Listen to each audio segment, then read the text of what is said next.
नसरीन और अकबर दोनों बहन भाई गर्मियों की छुट्टियां गुजारने अपनी नानी के पास बैलीपुर गांव गए। उनकी नानी का मकान गांव से बाहर कब्रिस्तान के किनारे पर था। वो कब्रिस्तान जामुन के दरख्तों से भरा हुआ था। नसरीन और अकबर अपने मामू के बेटे मकबूल के साथ उन दरख्तों के नीचे चले जाते थे और जामुन चुन चुन कर खाते थे।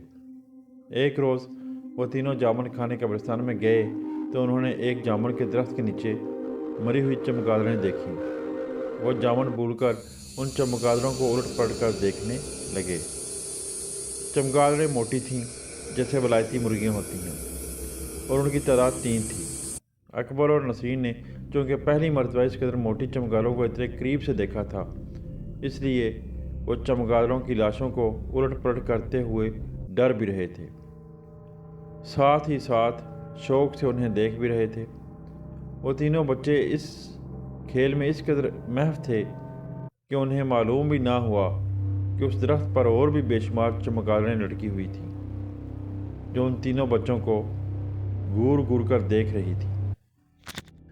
चमगादड़ों को हालांकि दिन की रोशनी में नज़र नहीं आता, फिर भी दरख्त पर उल्टी लटकी हुई चमगादड़ों की आंखें गुस्से से ऐसे दहक रही थीं जैसे जलते हुए अंगारे हों। तीनों बच्चों को दरख्त के पत्तों में छुपी चमगादड़ों का उस वक्त पता चला जब उन्होंने अपने गले से खौफनाक आवाज़ें निकाली।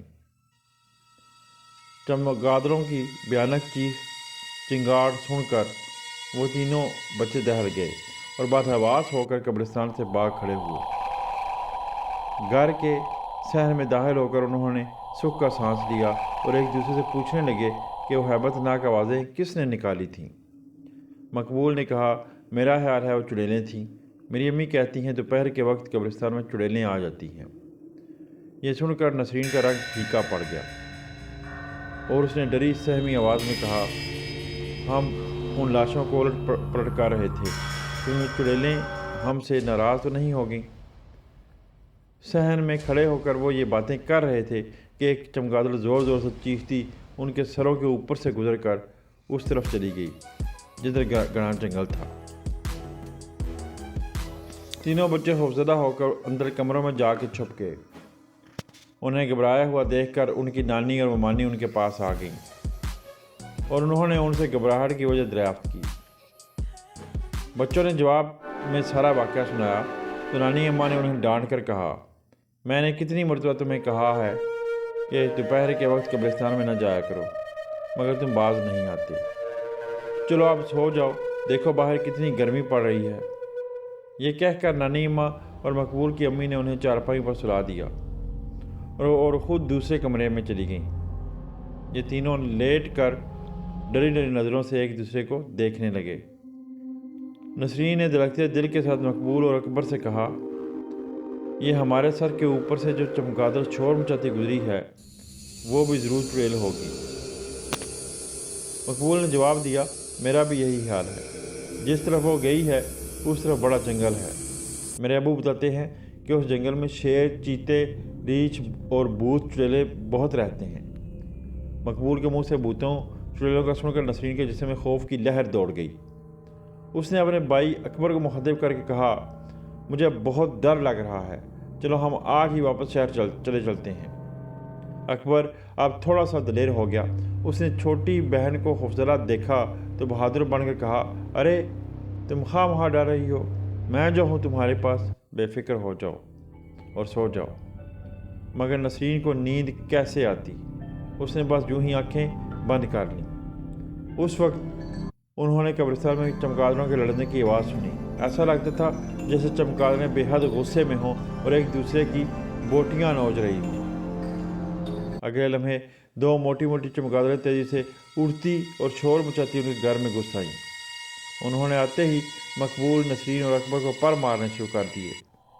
कमर में चक्कर काटते हुए वो यकदम गोता खाती और कभी मकबूल के बाजुओं कंधों पर ज़ोर से पर मारती और कभी नसरीन के सर पर और कभी अकबर के मुंह पर। बच्चों ने चमगादड़ों के अचानक हमले से बौखलाकर चीखना शुरू कर दिया।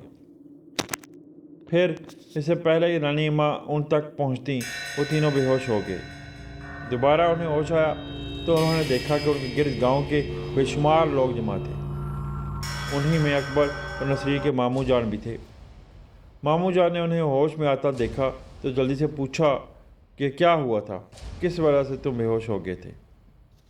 जवाब में उनके बेटे मकबूल ने सारी कहानी उन्हें सुना दी। उसकी बात सुनकर उन्होंने सफ़ेद दाढ़ी वाले बुज़ुर्ग की तरफ देखा और कहा, शाह साहब, आपका अंदाज़ा ठीक था, बच्चों को वाकई बादरूहों ने बेहोश किया था। अब बताइए क्या करना चाहिए, क्योंकि लगता है वो बादरूहें फिर उन्हें तंग करेंगी। शाह साहब बोले, इन बच्चों का यहाँ रहना ठीक नहीं है, क्योंकि यहाँ कब्रिस्तान नज़दीक है। आप इन्हें मेरे घर ले चलें, वहाँ मैं इन पर ऐसा अमल करूँगा जिसकी वजह से बदरूहें इनके करीब नहीं भटकेंगी। मकबूल के अब्बा जान को यह तजवीज़ पसंद आई, लिहाजा उन्होंने तीनों बच्चों को उठाया और शाह साहब के पीछे चल पड़े। गांव के दूसरे लोग भी वहां से रवाना हो गए। वो लोग अभी गली ही में पहुंचे थे कि उन पर कब्रिस्तान में बैठी चमगादड़ों ने हमला कर दिया। कोई चमगादड़ किसी शख्स के चेहरे पर पंजे मारने लगी और कोई चमगादड़ किसी आदमी की गर्दन में दांत चुभोने लगी।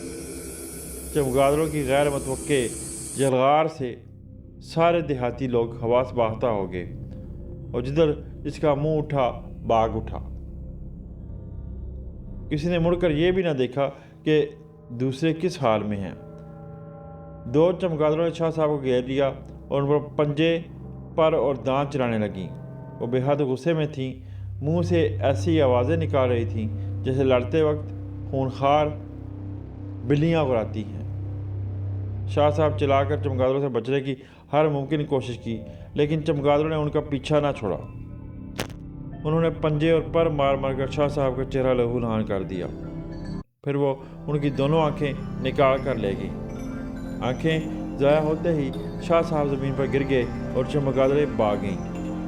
चमगादड़ों के जाने के बाद लोगों ने शाह साहब को उठाया और करीबी अस्पताल ले गए, जहां डॉक्टर ने बताया कि शाह साहब की आंखें हमेशा हमेशा के लिए ज़ाया हो गई हैं। गांव वालों को बेहद अफसोस हुआ और वो सोचने लगे कि कब्रिस्तान की चुड़ैलों से कैसे निजात हासिल की जाए। अगर उनसे जल्द जान ना छुड़ाई तो ये आइंदा किसी और को नुकसान पहुंचाएंगी। एक शख्स ने तजवीज़ पेश की कि रहमानगढ़ गांव में जो मशहूर बाबा जी रहते हैं, उनसे इस सिलसिले में मदद हासिल करनी चाहिए। बाकी लोगों को ये तजवीज़ पसंद आई, चुनाचे उन्होंने चंद आदमियों को बाबा जी के पास भेजा, जिन्होंने बाबा जी को चमगादड़ों के जुल्म के बारे में बताकर मदद मांगी। बाबा जी ने पूरी कहानी सुनकर कहा, वो चमगादड़ें चुड़ैलें नहीं हैं, बल्कि असली चमगादड़ें हैं।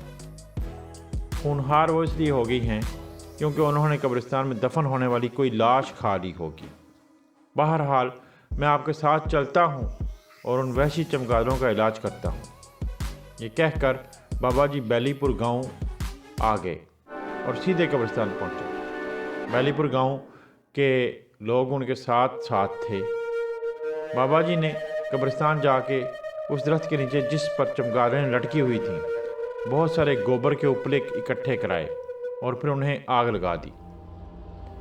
उपलों का धुआं ऊपर दरख्त की तरफ गया तो चमगादड़ों में हलचल मच गई। वो भयानक आवाज़ में गुर्राने लगीं। उनकी गुर्राहट सुनकर सब गांव वाले सहम गए और जल्दी से ज़मीन पर लेट गए। तभी वो चमगादड़ें एक एक करके उस दरख्त से उड़ी और मुँह से गसीली आवाज़ें निकालती जंगल की जानिब भाग गईं। इस पर बाबा जी ने गांव वालों से कहा, अब ये चमगादड़ें इधर नहीं आएंगी क्योंकि मैंने कब्रिस्तान पर एक अमर पड़कर फूंक मार दी है। आप बेफिक्र और मुतमईन हो जाएं। बस एक एहतियात करना कि उस जंगल की तरफ ना जाना जिसकी तरफ चमगादड़ें गई हैं, वरना ये बदला लेंगी। ये नसीहत करके बाबा जी वापस अपने गांव चले गए। उन्हीं चमगादड़ों से जान छूट जाने पर बैलीपुर गांव वाले बड़े खुश हुए और अपने अपने घरों को चले गए। नसरीन, मकबूल और अकबर ने इत्मीनान का सांस लिया। वो फिर से खेल कूद में मसरूफ़ हो गए। 3 रोज़ बाद का जिक्र है कि नसरीन अपनी नानी की छत पर खड़ी कब्रिस्तान की कब्रों को देख रही थी कि उसने एक पुरानी कब्र में से एक नहायत बादशक्ल लाश को बाहर निकलते देखा। लाश कब्र से निकलकर सीधी खड़ी हो गई और नसरीन को टिकटिकी बांध कर देखने लगी। नसरीन का खून खुश्क हो गया। पहले वो समझी कि उसकी नज़रों ने धोखा खाया है, मगर जब उसने आंखें मार कर देखा تو چیخ مار کر اکبر اور مقبول کو آوازیں دینے لگی۔ مقبول اور اکبر گھر پر ہی تھے، وہ نسرین کا واویلا سن کر تیزی سے چھت پر پہنچ گئے۔ وہاں انہیں نسرین نے اشارے سے بتایا کہ قبرستان میں جا کر دیکھو۔ مقبول اور اکبر نے قبرستان میں جھانکا تو خوف سے ان کے دانت بجنے لگے، کیونکہ لاش آہستہ آہستہ چلتی ہوئی انہی کے مکان کی طرف آ رہی تھی اور اسے کاندھوں کے ساتھ دو موٹی موٹی چمگادڑیں چمٹی ہوئی تھیں۔ بھاگو بھاگو، جلدی نیچے بھاگو۔ مقبول نے لاش اور چمگادڑوں کو دیکھ کر نسرین و اکبر کو سیڑھیوں کی سمت دھکا دیا۔ تینوں بچے افراتفری میں چھلانگیں مارتے سیڑھیاں طے کر کے نیچے اتر آئے۔ ان کے دل دھک دھک کر رہے تھے۔ وہ دوڑ کر نانی اماں کے کمرے میں چلے گئے۔ وہاں کیا دیکھتے ہیں کہ وہ لاش ان کی نانی اماں کے کمرے میں پہلے ہی پہنچ چکی تھی اور اس نے ان کی نانی اور ممانی کو بے ہوش کر دیا تھا۔ یہ منظر دیکھ کر تینوں بچوں کی ٹانگیں کانپنے لگیں اور وہ شور مچاتے مکان سے باہر آ گئے۔ لاش بھی ان کے پیچھے چل پڑی۔ بچے دوڑتے ہوئے گھبراہٹ میں کبھی گر پڑتے اور کبھی رونا شروع کر دیتے۔ ان کا خوف سے برا حال ہو چکا تھا۔ بھاگتے بھاگتے وہ اپنے ماموں کے پاس ٹیوب ویل پر چلے گئے۔ ان کے ماموں نے ان کی بری حالت دیکھی تو ان سے پوچھا کہ کیا بات ہے۔ انہوں نے ماموں کو چمگادڑوں والی لاش کے بارے میں بتایا تو ماموں نے انہیں ٹیوب ویل والے کمرے میں چھپا کر کمرے کو اندر سے بند کر لیا۔ اسی دوران میں چمگادڑوں والی لاش ٹیوب ویل کے پاس پہنچ گئی اور اس نے کمرے کا دروازہ زور زور سے پیٹنا شروع کر دیا۔ ایسا لگتا تھا کہ دروازہ ابھی ٹوٹا کہ ابھی ٹوٹا۔ نسرین اور اکبر کے ماموں جان نے لاش کا مقابلہ کرنے کے لیے ہاتھ میں مضبوط لاٹھی تھام لی اور دروازے کی طرف غصہ بری نظروں سے دیکھنے لگے۔ لاش لگاتار ٹیوب ویل والے کمرے کا دروازہ توڑنے کی کوشش کر رہی تھی۔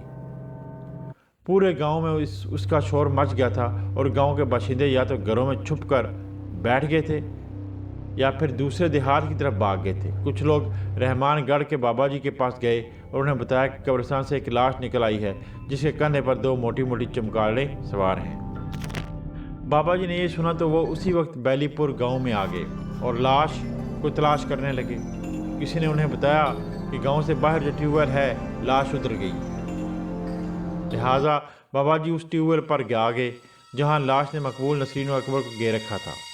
وہاں بابا جی نے لاش کو اپنی طرف متوجہ کر کے کہا، تم ان بچوں کے پیچھے کیوں پڑ گئی ہو؟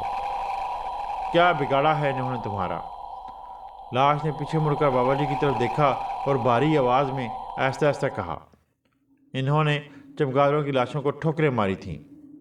باقی چمگادڑوں نے مجھ سے کہا ہے کہ میں ان بچوں کو سزا دوں۔ اگر میں سزا نہیں دوں گی تو یہ مجھے قبر میں آرام سے نہیں رہنے دیں گی۔ یہ بڑی ظالم چمگادڑیں ہیں۔